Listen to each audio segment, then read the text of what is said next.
Hey everybody, welcome back to Barbecue by Biggs. I'm Aaron, and today we're tackling a spatchcock chicken. That's right, we're gonna take a whole chicken, cut that backbone out, get it laid flat, and you know what? Add some juicy deliciousness to it. If you guys wanna see an awesome spatchcock chicken, come along with us. Stay tuned.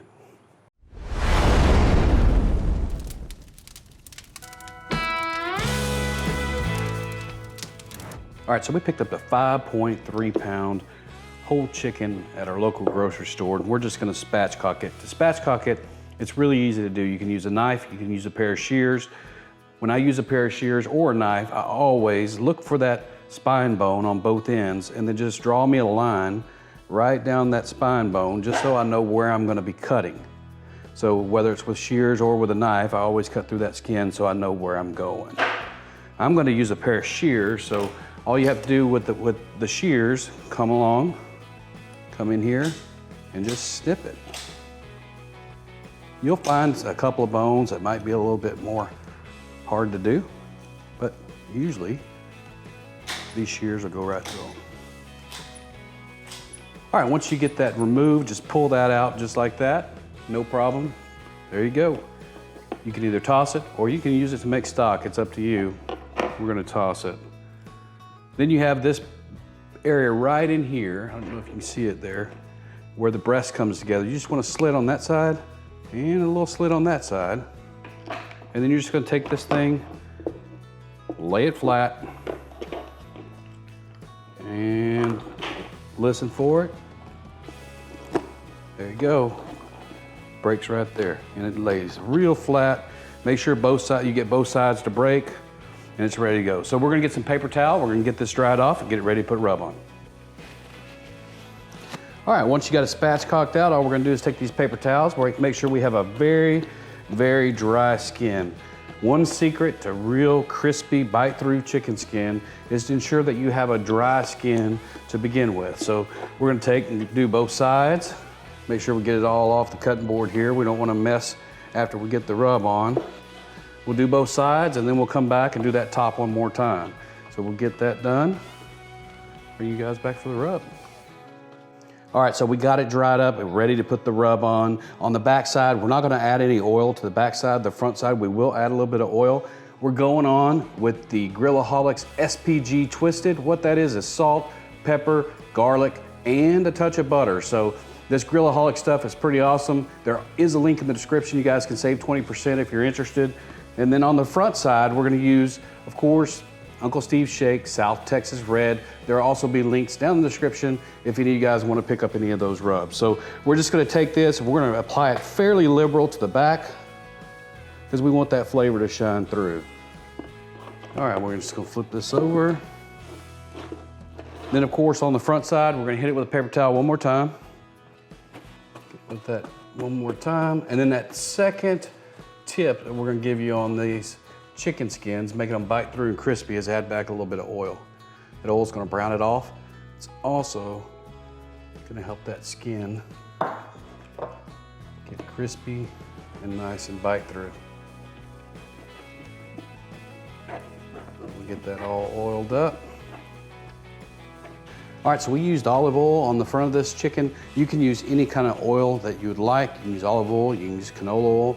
You can actually use mayonnaise because it has oil in it, and butter as well. So whatever you prefer, you definitely can use that. So we'll go on with our Uncle Steve's Shake, South Texas Red, making sure that we get those armpits and all along. That South Texas Red has some big chunks of seasoning in it, and man, it's gonna make that chicken look delicious.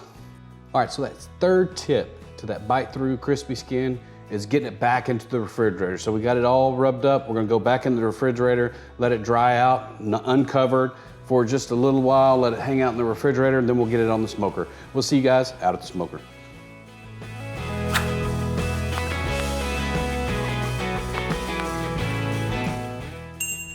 All right, we got it all rubbed up, ready to go on a smoker. We're going on the Yoder YS640s at 275 degrees until an internal temperature is about 165 on that breast. So we're gonna get this on there, 275 degrees, and cook it until it's done. But we'll check back in about 45 minutes or so and see how it's coming along.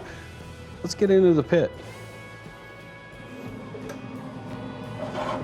So as you can see, we laid this Spatchcock chicken on one of these Grillaholic mats. This mat has holes in it and allows the smoke to come through, but it keeps that chicken right where you put it, and it allows you to, when you're done, pick the whole thing up and take it out of there without running the risk of breaking it apart or having to put a spatula underneath there or anything else. Normally we use some of those cooling racks. We're giving these a shot.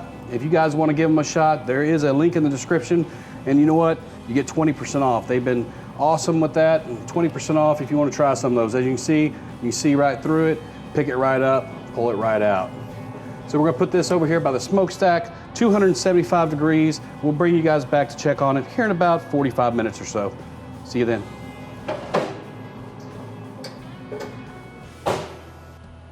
All right, it's been about an hour since we put this chicken on. It's been running pretty consistently at 275 degrees. Internal temperature is at 140 degrees. Let's look in on it, see what it looks like.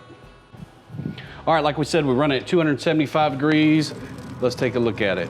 Looking like it's drying up. The first phase of that skin getting crisp. Yes, the rub is starting to set. Let me get you in and let you look at the color. So the color is looking good.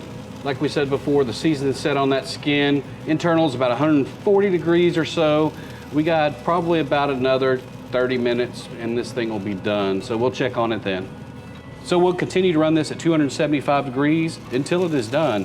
As you can see, it's through the dry phase. In a minute, that skin will start to render the fat underneath it, and it'll start to get a little bit wet, a little bit more color. So we'll check in on it here in about 30 minutes or so. See y'all then. All right, we're about an hour and 20 minutes in. Internal temperature is about 150 degrees. We're gonna go ahead and glaze this. I ran into this guy, it's called Mike's Seasonings. I think it was his nephew or something at an RV show. I bought this sweet, mild Asian glaze from them. Man, they were out there hustling. And I tell you what, if you guys wanna give them a shot, they got some good stuff, some good rubs, and some good glazes. So I'll leave a link to their website down in the description below. But let's get in there, put this on there. All right, we're not gonna pile this on or anything. We're just gonna add a little glaze to this. Get it pulled out. We'll just pour a little bit in the middle here and just kind of wipe it on there. It'll shine it up some, give it a little bit of sweet to offset a lot of that red pepper that we put on there earlier in the rub.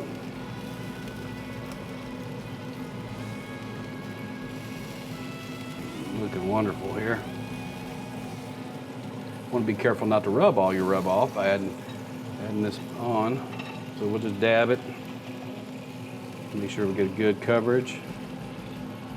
Then what we're gonna do is let that stuff get sticky. Get them on them wings. You know that sweet chili sauce, sweet Asian glaze will be good on them wings. So like we said, this is a sweet Asian glaze, so we need to make sure that we don't overdo it, or we'll have some issues with that sugar turning black, turning dark. So we're just gonna let it stay on here just long enough to get tacky, and should be at our internal temperature by then. We were at about 150 or so. Should only take about 15 minutes more and we'll be where we're at. So we'll see you guys when we hit an internal temperature that we're looking for. 162 or so is what we're looking for. See you then. Oh yeah, this thing is looking good. Let me get you in there, let you take a look at it before I get it pulled off here. That glaze is set up beautifully. Man, that is a good looking spatchcock chicken. So can't wait to get my hands on that and get a taste. So we'll get the probe pulled out.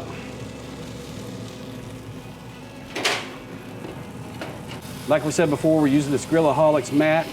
And I tell you, it's got PTFE, so this thing is really easy to use. That juice is just ushing out of that hole that I pulled that out of. All right, we'll get it tinted up with foil and we'll bring you guys back for the cut and taste. All right, after just a couple of hours, this spatchcock chicken deliciousness is done. So let me bring you in for the cut. Oh my God, this looks good. Ooh. Go on, cut into this breast, see how that worked out. Oh man, it's just dripping. See if you can see this.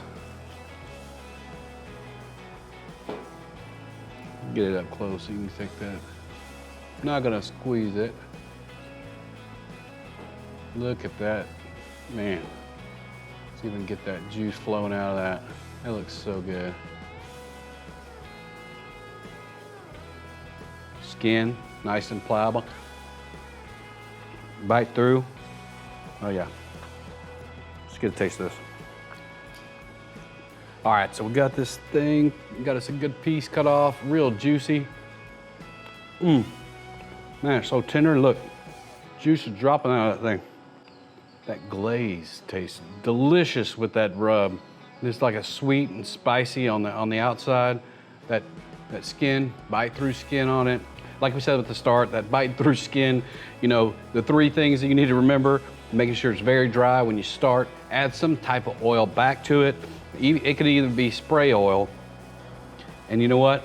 Make sure you put it in the refrigerator at least 30-45 minutes to let it dry out a little bit more. So, cheers, guys. I tell you.